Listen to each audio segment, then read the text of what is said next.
ಎಲ್ರಿಗೂ ನಮಸ್ಕಾರ. ಇವತ್ತು ನಮ್ದು ಎಣ್ಣೆ ಹೊಡಿಯೋದಿತ್ತಂತ ನಮ್ಮ ಶೆಡ್ಡಿಗೆ ಬಂದು ಡಬ್ಬಿನೆಲ್ಲ ತೊಗೊಂಡು ನಾನು ಮತ್ತು ನಮ್ಮ ಮಾಮ ಹೊಲ್ದ ಕಡೆ ಬಂದೀವಿ ನೋಡ್ರಿ.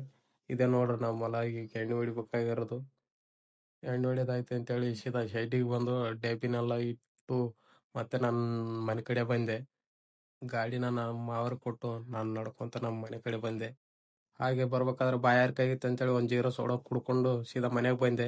ಮನೆಗೆ ಬಂದು ಸ್ವಲ್ಪ ಹೊತ್ತು ರೆಸ್ಟ್ ಮಾಡಿ ಮತ್ತೆ ಸಂಜೆ 4 ಗಂಟೆ ಹಂಗೆ ಎದ್ದು ನಾನು ಮತ್ತೆ ನಮ್ಮ ಹಳೆದಾರ ನಮ್ಮ ಅಣ್ಣ ಹೊಲ್ದಾಗ ಲೇಬರ್ ಬಿಟ್ಟಿದ್ದ ಅಂತೇಳಿ ನಾನು ಅವನು ಕರ್ಕೊಂಡು ಬರಕ್ಕೆ ಹೊಂಟ್ವಿ. ಹಾಗೆ ಹೋಗ್ಬೇಕಾದ್ರೆ ದೇವ್ರಿಗೆ ಒಂದು ನಮಸ್ಕಾರ ಮಾಡ್ಕೊಂಡು ಹೋದ್ವಿ. ಎಲ್ರಿಗೂ ಒಳ್ಳೇದು ಮಾಡಪ್ಪ ಅಂತೇಳಿ. ಇದೇ ನೋಡ್ರಿ ನಮ್ಮ ಊರಿನ ಫೇಮಸ್ ಜಾಗ. ಇನ್ನೇನು ಬಂದೀವಿ ನೋಡ್ರಿ ಹೊಲ್ತಕ. ಇನ್ನೊಂದು ಸ್ವಲ್ಪ ದೂರ ಅಷ್ಟೇ. ನಾನು ಮತ್ತೆ ನಮ್ಮ ಹಳೆದಾರ ನಡ್ಕೊಂತ ಹೊಂಟಿವ್ರಿ ಬಿಸ್ಲಾಗ. ಬಂದೀವಿ ನೋಡ್ರಿ ಸೀದಾ ನಮ್ಮ ಟ್ಯಾಕ್ಟ್ರ್ ನಿಂತ ಕಡೆ.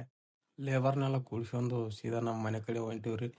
ಅವ್ರು ನಮ್ಮ ಮನೆಗೆ ಇಳಿಸಿ ಮತ್ತೆ ನಾವು ಬೇರೆ ಹೊಲಕ್ಕೆ ಹೋಗ್ಬೇಕ್ರಿ.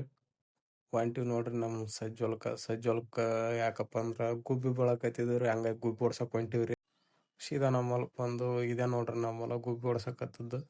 ಒಟ್ಟು 4 ಎಕರೆ ಇರೋದು. ಇದೇ ನೋಡ್ರಿ ನಮ್ಮ ಹೊಲ ಹೆಂಗೈತೆ ಅಂತ ಹಂಗೆ ಕಾಮೆಂಟ್ ಮಾಡ್ರಿ. ನಾನು ಮತ್ತೆ ನಮ್ಮ ದೋಸ್ತರೆಲ್ಲ ಸೇರಿ ಬಂದಿದ್ದೀವಿ ರೀ. ಸಂಜೆ ಆಗ್ತಿದ್ದಂಗೆ ಗುಬ್ಬಿನ ಮನೆ ಕಡೆಗೆ ಹೋದ್ವು ಅಂತೇಳಿ ನಾವು ನಮ್ಮ ಮನೆ ಕಡೆ ಹೊಂಟಿವ್ರಿ.